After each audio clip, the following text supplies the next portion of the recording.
하겠습니다. 국유화, 폐간, 어떤 대통령도 할 수 없는 일인데 감히 제가 어떻게 그런 말을 한다는 것입니까? 이치에 닿지 않는 말을 가지고 사람을 이렇게 몰아가서는 안 됩니다.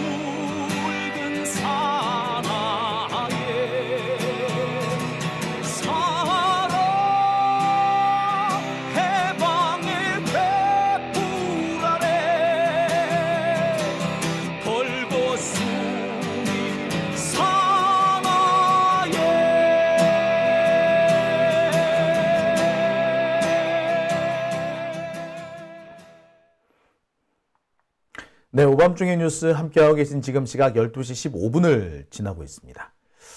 두 번째 주제 넘어가겠습니다. 두 번째 주제는요, 손준성 검사에 대한 탄핵 심판 사건 소식입니다. 헌법재판소 얘기죠. 손준성 검사가 고발사주 사건으로 1심에서 유죄 판결을 받았습니다. 그 직후에 국회는 손준성 검사에 대한 탄핵안을 통과시켰죠.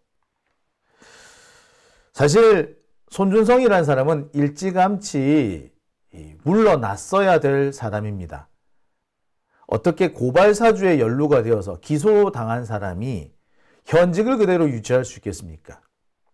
검찰은요, 과거에 이성윤 검사장이나 또는 조국 법무부 장관을 향해 비판하는 것으로 피의자 장관이니 피의자 검사장이니 이런 표현을 썼습니다. 심지어 피고인 장관이니 피고인 검사장 이런 말을 쓰기도 했었죠. 조중동 마찬가지입니다. 그런데 기소된 지 한참 지났고 더군다나 유죄가 날 가능성이 매우 컸던, 아니 심지어 유죄 판결을 받은 손준성을 검사장으로 진급시켰습니다. 특히 이 윤석열 같은 경우는 뭐가 더 지저분하냐면 1심에서 유죄 판결이 날 것 같으니까 1심 판결에 맞춰가지고 손준성을 검사장으로 진급시킵니다. 야비한 놈이죠, 이거는. 야비한 겁니다, 야비한 거. 10월에 유죄 선고가 났는데 8월에 검사장으로 진급을 시키죠. 분위기상 유죄가 될 가능성이 매우 높아졌었어요. 관련된 증언들이 쏟아졌기 때문에 손준성이 개입했다는 게 너무나도 명백했기 때문에 뻔했어요. 그런데 윤석열은 얘를 검사장으로 진급시켰죠.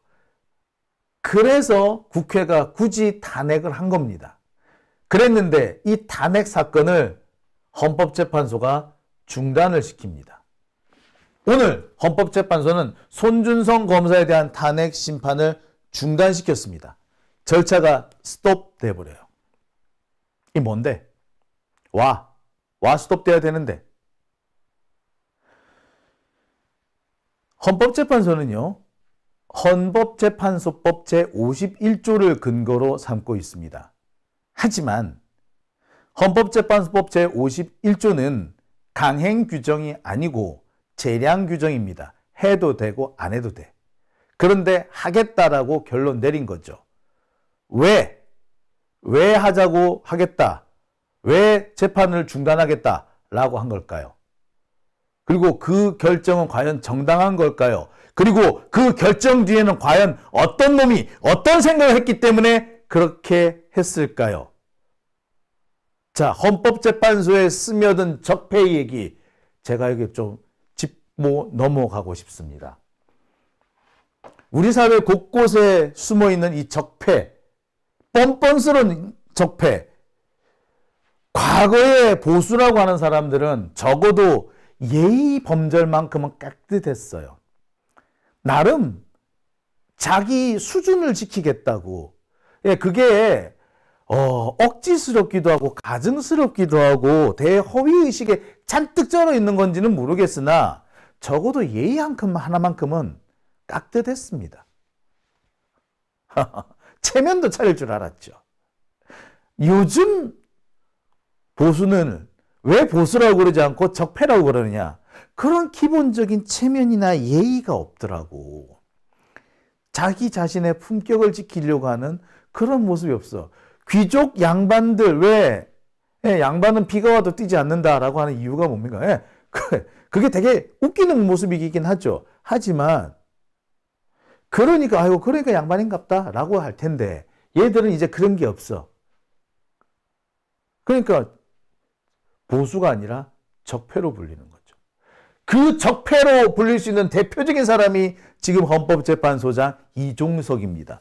바로 이 사람이 사실상 손준성 검사 탄핵 사건을 스톱시켰어요. 야, 정말 나라 꼴 참 더러워져 간다, 그죠? 검사는 나쁜 짓을 해도, 검사는 자작극을 벌려서 온 나라를 바보 천치로 만들어도, 온 국민을 우롱해도 이렇게 처벌을 안 받습니다.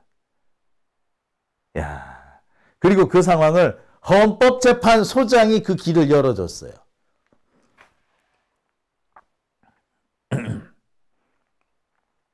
자, 잠시만요.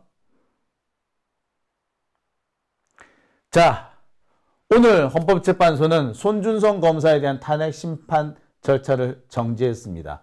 오늘 오후에 나왔습니다. 헌법재판소법 제51조에 의해 심판 절차를 정지하기로 결정했다. 라는 게 헌법재판소의 공식 입장입니다. 구체적인 설명이라든지 법리에 대한 얘기는 이런 방구도 하지 않고 헌법재판소법 제51조에 의거 탄핵 심판 절차를 정지했다라고 합니다. 헌법재판소법 제51조는 제목 자체가 그래요. 심판 절차의 정지라는 조항입니다. 피청구인에 대한 탄핵 심판 청구와 동일한 사유로 형사소송이 진행되고 있는 경우에는 심판 절차를 정지할 수 있다. 해도 되고 안 해도 된다는 얘기죠. 동일한 사유로 형사소송이 진행되고 있는 동안에는 심판 절차를 정지할 수 있다. 지금 손준성 같은 경우에는 고발사주로 형사소송을 당하고 있고 그 형사소송 1심에서 유죄가 났죠. 그랬는데 여전히 검사 신분, 특히 검사장 신분을 유지하고 있기 때문에 그래서 탄핵으로 넘어온 거죠. 그러니까 탄핵 사유와 형사소송 사유가 동일하니까 51조, 헌재법 제51조에 따라서 심판 절차를 정지한다라는 거죠. 참 이거 찾아내려고 참 지랄 많이 떨었다. 그죠? 이런 걸 보고 법기술자라고 합니다. 손준성을 위기에서 구하기 위해서 자기들 대가리 엄청 굴린 거야.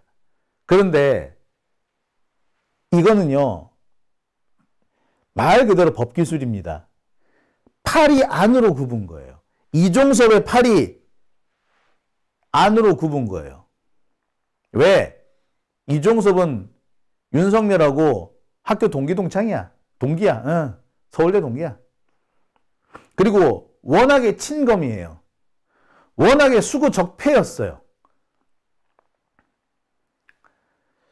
사실 이런 사람은 헌법재판소로 가야 될 게 아니라 일찌감치 집으로 돌려보냈어야 할 사람입니다.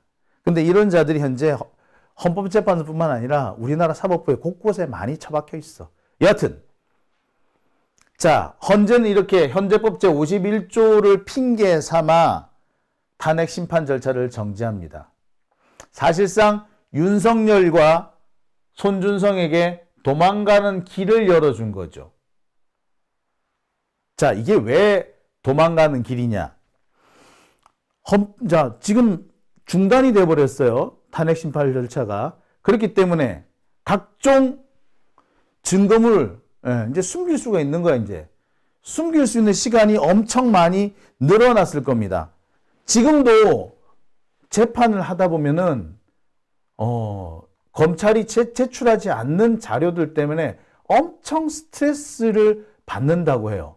그런데 여기에 또 절차까지, 탄핵 절차까지 중단시켜 버렸으니까 이들이 앞으로 얼마나 또 많은 자료들을 숨길 것인지 안 봐도 뻔한 거 아닙니까? 그러니까 이 검사들이고 윤석열이고 제일 못된 짓이 이 부분인 거예요. 지들이 불리하면 어쩐다? 예.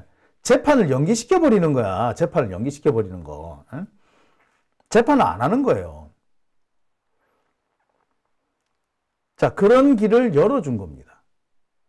자, 어떤 분은 그렇게 말씀하실 수 있어요. 아니, 법이 있는데, 법 때문에 해주는 건데, 그러면, 반드시 이게 잘못됐다고 할 수 없는 거 아니야? 라고 하실 분이 계실지도 모르겠습니다. 제가 그분들을 위해서 약간 법리적인 설명입니다만, 좀 어려운 설명이 될 수 있겠습니다만, 꼭 한번 이 말씀을 꼭 드려야 될 것 같아요. 이런 걸 보고 형식주의적 결론이라고 그럽니다. 법이 실질적인, 이 법에서 규정하고자 하는, 법이 통제하고자 하는 실질적인 결론을 내리려는 그런 법 해석 방법이 있고, 그냥 형식적으로 법문 그 자체를 그냥 있는 그대로 그냥 해석하면 된다라는 형식주의적인 해석법이 있고 그렇습니다. 법의 취지가 있고 그 취지에 맞춰서 결론이 나오게끔 법을 적극적으로 해석하자는 게 실질주의라고 한다면 그냥 형식적으로 할 수 있으면 되는 거 아니야? 라고 해서 극단적으로 형식만 맞으면 오케이 시키는 게 형식주의라고 보시면 됩니다. 그런데 이번 손준성에 대한 심판 절차가 중단된 것은 이런 형식주의적인 결론이라고 보면 되는 거예요. 왜 손준성에 대해 탄핵이 진행이 됐는지를 보시자고요. 형사소추, 형사소송 기소가 돼 있는 상태인데도 검사장으로 진급을 했잖아요. 에? 뿐만 아니라 손준성이 연루되어 있는 사건이 정치적으로 매우 민감한 사건이죠. 이것은 선거에 개입하기 위해서, 검찰이 선거에 개입하기 위해서 기획한 사건이었어요. 사실상의 쿠데타입니다. 검찰이 수사권을 이용을 해가지고 선거에 개입을 하기로 했다는 건 쿠데타예요. 정치적으로 매우 민감한 사건일 뿐만 아니라 쿠데타에 해당하는 사건인 겁니다. 뿐만 아니라 소속기관, 즉 검찰이 손준성을 지금 엄청 비호하고 있죠. 뿐만 아니라 검찰은 재판이든 탄핵이든 이 소송 절차의 각종 주요 증거 자료 제출을 거부하고 있어요. 그래서 형사소추가 진행 중인데도 굳이 탄핵을 한 겁니다. 왜 탄핵을 했는지 이유가 있는 거 아닙니까? 그죠? 형사소추가 돼가지고 피고인 상태인데 진급을 시키는 이런 황당한 일이 어디 있어요? 뿐만 아니라 연루된 사건이 사실상 쿠데타라고, 쿠데타. 검찰이 수사권을 이용해가지고 선거에 개입하겠다고 한 거, 이거 쿠데타입니다. 그리고 지금도 검찰이 손준성을 비호하지 못해서 안달복달 아닙니까? 내라는 자료 안 내고 지랄이죠. 그러니 이런 것들로부터, 권력으로부터의 비호를 막기 위해서 그래서 탄핵을 한 거예요. 그런데 형사소추가 진행 중이라고 재판 절차를 중단시킨다고요? 이거는 손준성을 봐주기 위해서 짜 맞춘 결론인 거죠. 이런 걸 보고 우리는 법기술이라고 합니다. 누가 이런 짓을 했냐고요? 예, 지금 헌법재판소장인 이종석입니다. 그래서 이종석이 책임을 져야 한다라고 제가 말씀을 드리는 겁니다. 사실상 윤석열하고 손준성한테 도망갈 길을 열어준 거예요. 그러니 책임져야지. 자, 이종석 헌법재판소장 도대체 뭐 하는 놈인데? 여러분 혹시 기억하십니까? 이상민 행정안전부 장관, 행안부 장관에 대한 탄핵 사건을 맡았던 주심 재판관이었어요. 그래서 이상민에게 면죄부를 준 놈이 요 놈이에요. 이태원 참사에 대해서 정치적 책임을 물을 수 없다라고 판단을 내린 새끼가 이 새끼야. 개새끼지. 이런 거 보고 개새끼라는 거예요. 재판을 개같이 한다라고 얘기하는 거예요. 도대체 이 새끼는 뭐 하는 새끼냐고요? 오래전부터 이종석은요, 서울고등법원, 아니, 우리나라 법원 보수화의 핵심적인 인물입니다. 자, 그러면서, 진보 진영 쪽 사람이 뭔가 문제가 생겨서 잡혀 들어온다든지 재판을 하게 되면 엄청나게 험악하게 판결을 내립니다. 무겁게 판결을 내리고 웬만하면 유죄야. 웬만하면 중형이야. 수구 적폐 쪽 애들이 나오면 웬만하면 선처야. 그 웬만하면 또 무죄야. 그런 편향적인 판결을 해왔던 자가 이종석입니다. 당장 본인은 위장전입을 5차례나 했어요. 친검, 극으로 분류되는 사람입니다. 윤석열과는 서울대 동기죠.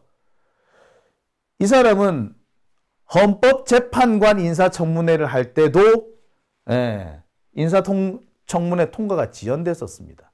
제가 볼 때 이때 이 사람을 절대 통과시켜서는 안 됐습니다. 근데 이걸 통과시켜준 사람이 있죠. 박광원입니다. 놀랍게도. 그때 통과시켰어. 그때부터 막았어야지. 아, 진짜. 자, 원래 고향은 경북 칠곡이고요. 경북고등학교와 서울대를 나왔습니다. TK 성골이죠. 주요 판결로는 키코 사태 당시 은행 측에 승소 판결을 내렸던 겁니다. 키코가 그거 아닙니까? 외환 파생 상품이잖아요. 그래서 외환 환 차익 생기는 이런 환차손을 막기 위해서 만드는 상품인데, 이 환차손을 은행들이 지 멋대로 운용을 하는 바람에 오히려 중소기업들이 엄청난 손해를 보고 심지어 망한 기업도 있었단 말이에요. 그래서 망한 기업이 은행을 상대로 소송을 냈습니다. 그랬는데 은행 쪽에 손을 들어준 사람이 요놈이야. 뿐만 아니라 사법농단에도 연루된 의혹이 있었어요. 과거 MBC가 이명박 정권에서 탄압을 받을 때 교양 제작국을 해체하는 문제가 있었습니다.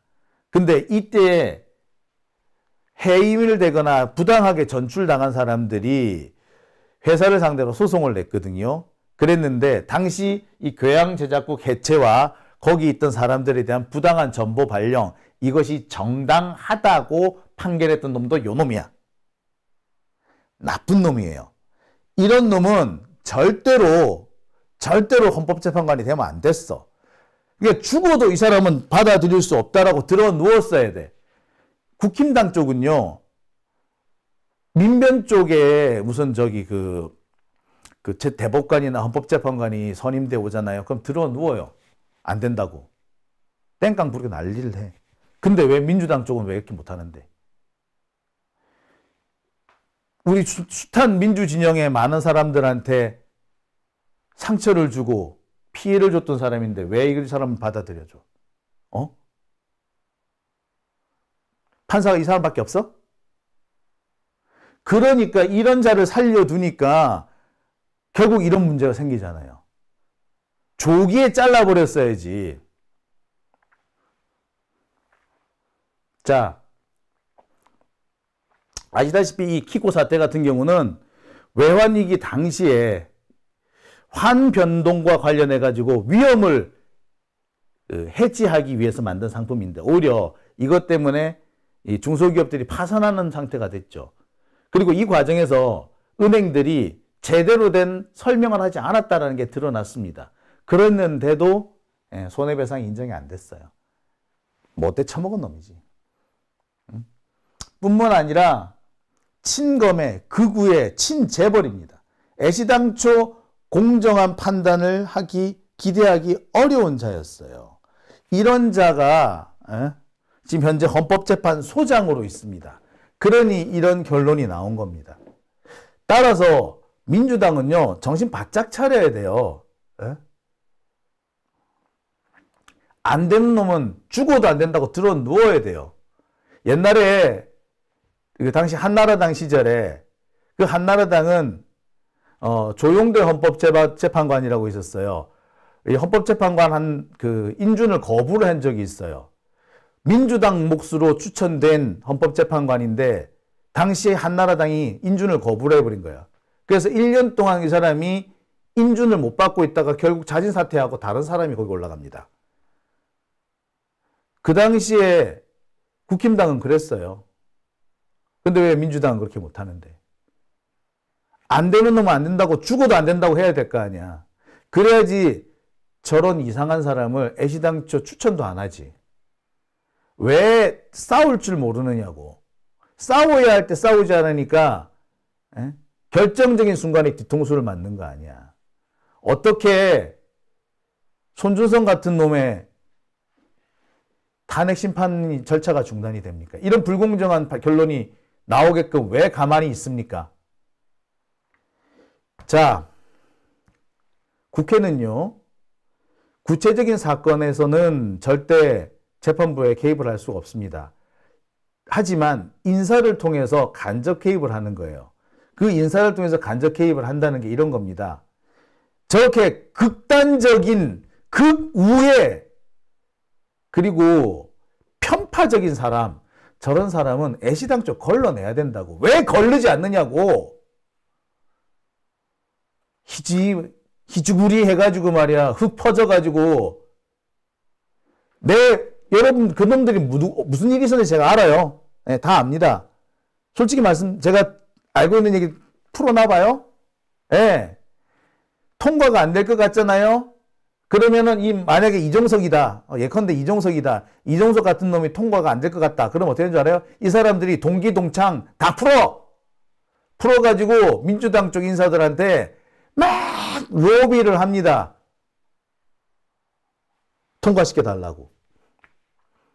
그러면 여기서 한두 놈이 나서 민주당 쪽 국회의원이 한두 명 나서 그래가지고 내가 한번 나서 볼 테니까 어떻게 잘 좀 부탁, 우리가 잘해보자 라는 식으로 합니다. 예.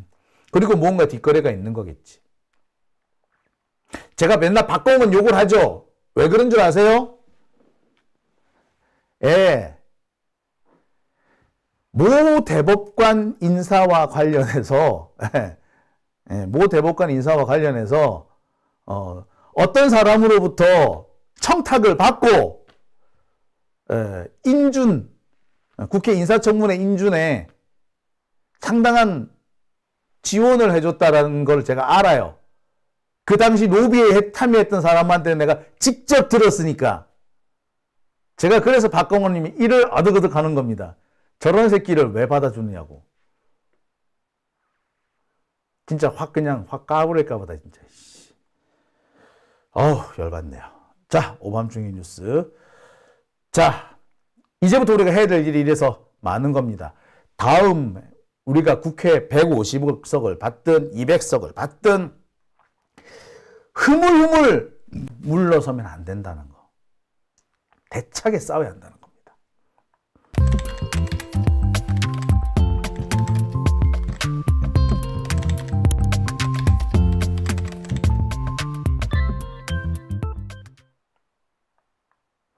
네, 오밤중의 뉴스 함께